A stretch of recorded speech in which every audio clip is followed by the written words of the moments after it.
Muy buenos días. Sí, creo que así está bien. Bueno, están en el norte y están en casa mirando el partido, parece, hoy.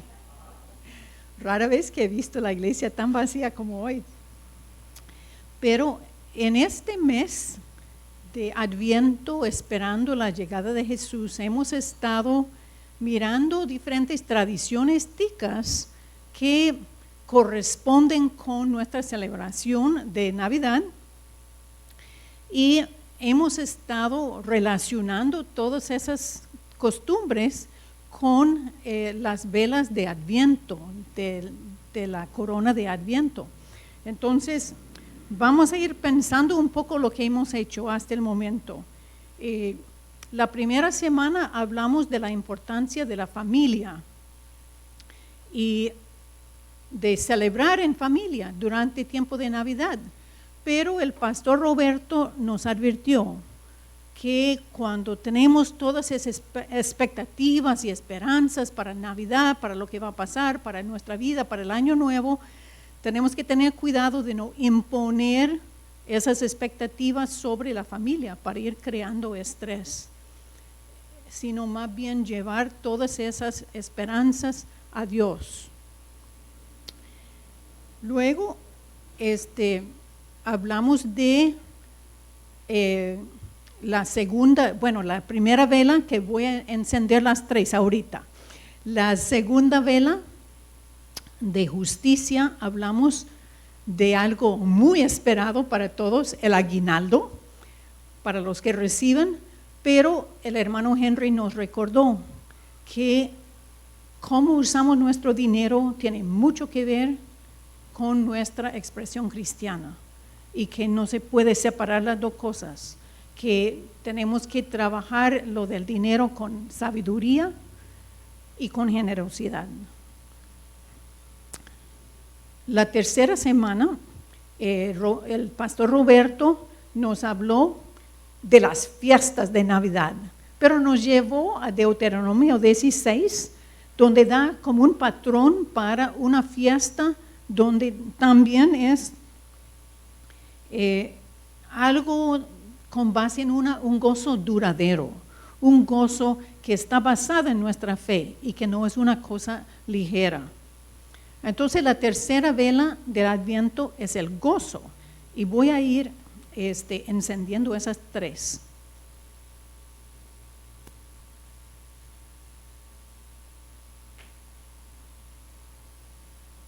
Bueno, encendí de una vez la cuarta, porque hoy vamos a hablar de la cuarta. La cuarta vela de Adviento es el amor. Y con eso vamos a hablar algo de la hospitalidad. Ahora, cuando estamos hablando de comida en Costa Rica para Navidad, ¿qué es lo que no puede faltar? Claro, los tamales. Eso es indispensable, ¿verdad que sí? Cuando yo recién había llegado a Costa Rica, una familia me invitó para participar en su proceso familiar de hacer tamales. Era todo un espectáculo. Estuvimos en el patio de atrás con 3 o quizás 4 generaciones, con largas mesas y cada una en su espacio, armando una parte de lo que iba a ser el tamal, y por otro lado estaba el fuego con una gran olla donde estaban cocinando los tamales. Muchos de ustedes han hecho esto, ¿verdad? Es parte de la tradición tica, y ahí íbamos varias horas trabajando, charlando y desarrollando un buen apetito. Y por fin llegó el momento y pudimos sentarnos a comer lo que habíamos preparado. Fue para mí una experiencia inolvidable. La Navidad es un tiempo de hospitalidad.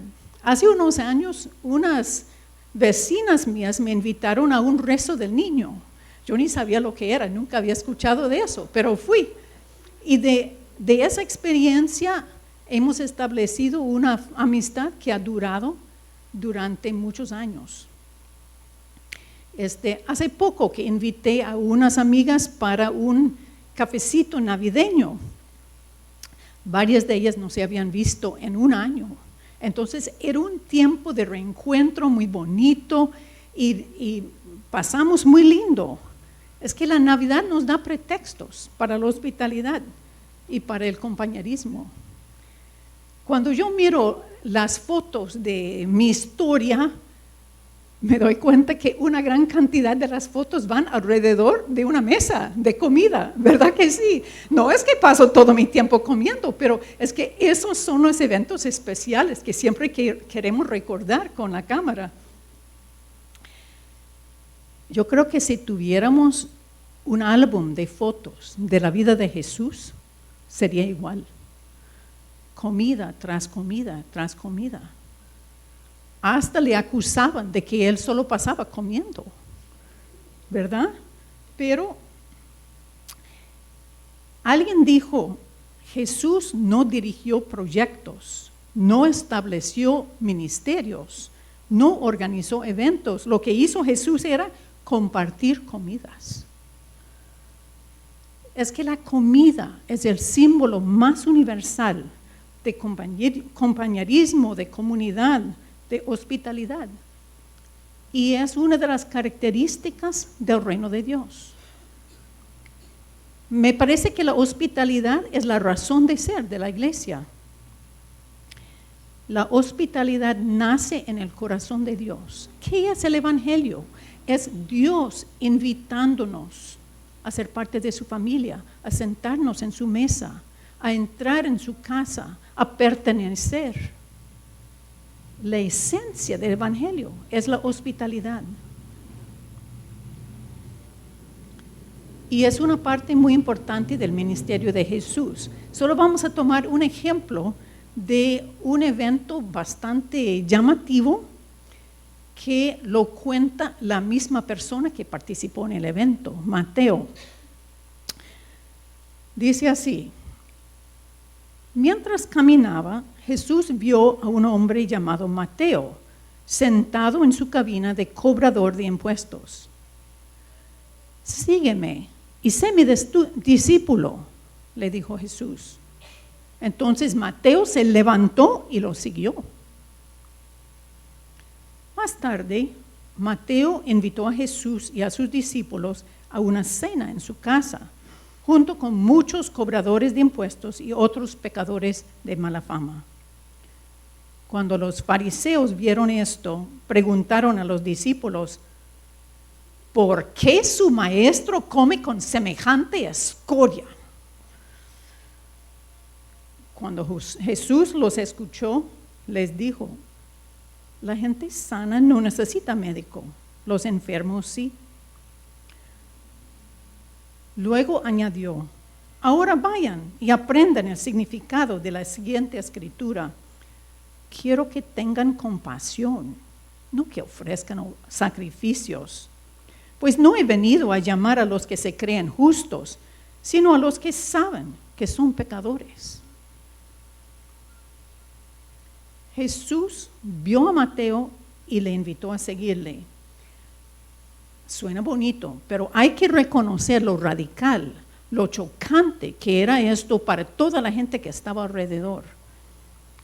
Los publicanos, los cobradores de impuestos, provocaban en el pueblo odio, asco, resentimiento, miedo, rechazo, desprecio. Escuchen la palabra de los fariseos, escoria.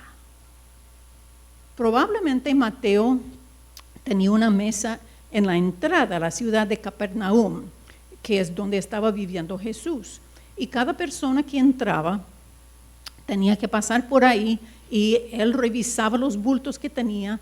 Tenía derecho legal a cobrar 20% más lo que él quisiera para ganar su salario. Entonces, quizás daba 20% a los romanos, pero daba otro 30% a sí mismo, ¿verdad?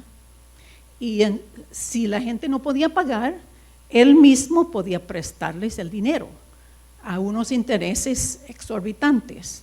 Y si no podía pagar la deuda, entonces él llamaba a los soldados romanos, venían y le quitaban todo. La gente se quedaba sin casa, sin terrenos, sin nada. Entonces, estos cobradores de impuestos se hacían ricos a costo de la miseria del pueblo, de su propio pueblo. Por eso eran odiados. Podemos compararlos quizás con los mareros del Salvador, que van cobrando impuestos de extorsión a los negocios a tal que los quiebran. Ese es el equivalente. Pero Jesús vio algo en Mateo. Seguramente que ya lo había visto anteriormente. Jesús ya había hecho varios milagros en el pueblo, ya había hecho varias enseñanzas. Mateo sabía de él, sabía lo que estaba haciendo. Y Jesús se dio cuenta que había algo en Mateo que estaba respondiendo a ese mensaje. Y fue y lo llamó. Y dice el texto que él se levantó inmediatamente y lo siguió. Eso cambió para siempre su vida, del egoísmo al servicio. Entonces Mateo organizó una cena en su casa. Ahora, invitó a Jesús y sus discípulos. Eso hubiera sido suficiente, chocante, pero invitó a todos sus colegas cobradores de impuestos. Esto era un escándalo. Hay que entender que en la cultura judía, la comida y quién se sienta en la mesa es muy importante. Hay un dicho, hay sal y pan entre nosotros, que significa que ya tenemos amistad, ya tenemos confianza. Si yo me siento en la mesa con otras personas, eso significa que ya hay una relación diferente. Si era un enemigo, ya significa que estamos reconciliados. Si era una persona excluida, ya está incluida. Muy importante hasta hoy en los países árabes. Pero también la mesa para los judíos era algo de separación, de división. ¿Por qué? Porque los ricos no comían con los pobres, las mujeres no comían con los hombres, los pecadores no comían con los santos y los judíos no comían con los gentiles. Eso, la mesa era donde uno define con quién se va a relacionar y con quién no. Bueno, y esto de pecadores, ¿quiénes eran los pecadores? Bueno, podemos hacer la lista: asesinos, prostitutas, ladrones, pero es que un pecador era cualquier persona que no lograba seguir todas las 600 leyes que le harían santo. Y era imposible para la mayoría de la gente. Y si uno, digamos que uno era prostituta y decidió que iba, bueno, vamos a decir ladrón, porque estamos hablando de Mateo, decidió que quería ya hacerse buena gente, hacerse santo, tenía que pagar una gran suma de dinero a los sacerdotes, pero el dinero que él tenía era dinero impuro, sucio, no le servía. Entonces, ¿cómo lo va a hacer? Entonces, ser pecador era como un callejón sin salida para la gente. Pero ya en ese contexto vemos que el reclamo de los fariseos era válido. ¿Cómo Jesús podía decir que era representante de Dios, que era santo, que era un líder religioso, si estaba comiendo con la gente pecadora del pueblo? Él iba a perder toda su reputación. Eso era la filosofía de los fariseos. Pero Jesús respondió que no entendían cómo es Dios. Les dijo, no, es que Dios mantiene una casa abierta. Dios nos recibe a todos los que quieren cambiar su vida. Dios no excluye a nadie. Y luego Jesús relaciona el pecado con la enfermedad. ¿Por qué? Porque para Dios la sanidad, la santidad, la reconciliación, la salvación, todo tiene una relación con el shalom, con un bienestar espiritual, pero también físico, social, relacional. Todo nuestro ser es una sola cosa para Dios. Entonces la salvación tiene que incluir todo. Quizás conocemos a Jesús, pero no tenemos de qué comer. No tenemos shalom. Necesitamos un rescate. Necesitamos ayuda, porque lo que Dios quiere es que estemos bien en todo el sentido de la palabra. Regresemos a Jesús. Este Jesús iba compartiendo comida con medio mundo. El evangelista Juan comienza su historia contando de cómo Jesús rescató a una familia, una pareja en una boda que estaban viviendo una gran vergüenza porque se les había acabado el vino.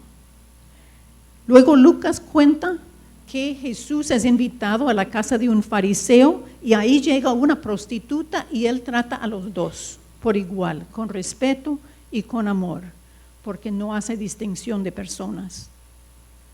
Jesús muestra hospitalidad a sus seguidores cuando da de comer ahí en la montaña un gran picnic de más de 5,000 personas que les da de comer. Después de su resurrección, les está esperando en la playa con un desayuno ya hecho cuando vienen de pescar. Más tarde, él está caminando con una gente en el camino a Emaús y no lo reconocen. ¿Cuándo lo reconocen? Cuando se sienten en la mesa a comer. Porque ese es el símbolo. Muchas de las parábolas de Jesús van en torno a la comida. El hombre que recibe visita a medianoche y va donde su vecino para pedirle pan. El hombre rico que celebra una fiesta sin tomar en cuenta el mendigo que está en la calle afuera. El hombre que prepara un banquete, pero los invitados no quieren llegar, entonces él invita a la gente de la calle para venir a celebrar con él. Por eso la celebración de la Santa Cena ha llegado a ser un símbolo básico del Evangelio, un símbolo del banquete en el reino de Dios, cuando Dios reúne a todo pueblo, a toda tribu, a toda lengua, para celebrar y para comer juntos. Y representa también cómo rompemos las barreras en el presente, que comiendo juntos la Santa Cena no puede haber distinción entre nosotros. Y por eso era tan radical en tiempos de Jesús, en la primera iglesia, esto de comer juntos la Santa Cena. De pronto tenemos a mujeres comiendo con hombres, gentiles comiendo con judíos, ricos comiendo con pobres, gente que nunca podía sentarse juntos, pero ya forman una familia. Como dijo Carlos al principio, aquí somos una familia. Por lo que hizo Jesús, y el símbolo de esa familia es la mesa. La iglesia debe ser un lugar de hospitalidad. Existe para ser un espacio donde no hay discriminación. Es un lugar donde podemos quitar las máscaras emocionales para ser quienes somos de verdad. No tenemos que fingir que tenemos todo bajo control, que todo está perfecto, que somos unos santos. No. Nos reunimos aquí entre pecadores todos y con gente luchando con diferentes cosas. Y podemos ser honestos de quiénes somos. Esa es la esencia de la iglesia, donde realmente somos familia en confianza y podemos ayudarnos mutuamente, celebrar nuestras victorias, lamentar nuestras derrotas, levantarnos, sostener a los que están débiles cuando necesitan ese apoyo, llorar con los que están llorando y reírnos con los que están riéndose. Pero la hospitalidad no es solamente de la iglesia, también es de cada uno de nosotros y nosotras y de cada familia. Hace unos años, quizás algunos de ustedes se acuerdan, había una familia que llegó a la iglesia norteamericana que estaba estudiando en el Instituto de Lengua Española y llegó a la escuela dominical. Y después de varias semanas, ella comentó algo que todo extranjero conoce, que los ticos no invitan a sus casas, que no es costumbre invitar a alguien a su casa. Y la clase lo tomó como un desafío y decidió que cada semana íbamos a reunirnos en una casa diferente de la gente de la clase de escuela dominical. Fue maravilloso. Nos fuimos conociendo de una manera muy diferente, nos hicimos amistad a otro nivel, fue muy lindo. Para mí estar en la casa de alguien cambia todo, porque uno siente diferente la relación, ya se sale de lo formal. Les cuento por qué no estuve en la cena, en el almuerzo navideño la semana pasada, que me dolió mucho. Es que unas semanas antes había tenido en mi casa para almorzar a unas mujeres que estaban participando en un estudio bíblico que estaba haciendo. Y una de las mujeres comentó que se iba a casar en Guanacaste, en Cañas de Guanacaste. Entonces, 6 de nosotros decidimos ir. Fue maravilloso, nos quedamos ahí unas noches y paseamos, establecimos mucho nivel de amistad que no habíamos tenido antes, muy bonito, y apoyamos a ella, y fue muy importante para ella que estuviéramos ahí. Bueno, y les cuento de que los dos son adultos mayores, pero habían sido novios cuando eran jóvenes, y años después se habían reencontrado y se habían casado. Fue muy lindo. La Navidad es un tiempo de celebración con otros y de mostrar amor a las personas en nuestro alrededor. Asegurémonos de que nadie de esta congregación esté solo o sola para el 24 de este año. Yo sé que es un tiempo familiar, pero quizás hay espacio para una persona más alrededor de su mesa. No queremos repetir la historia de María y José, que no encontraron a nadie para recibirlos la noche que nació Jesús. Por eso tenemos estas 4 velas encendidas de justicia, de amor, de gozo y de esperanza, que son símbolos de la Navidad.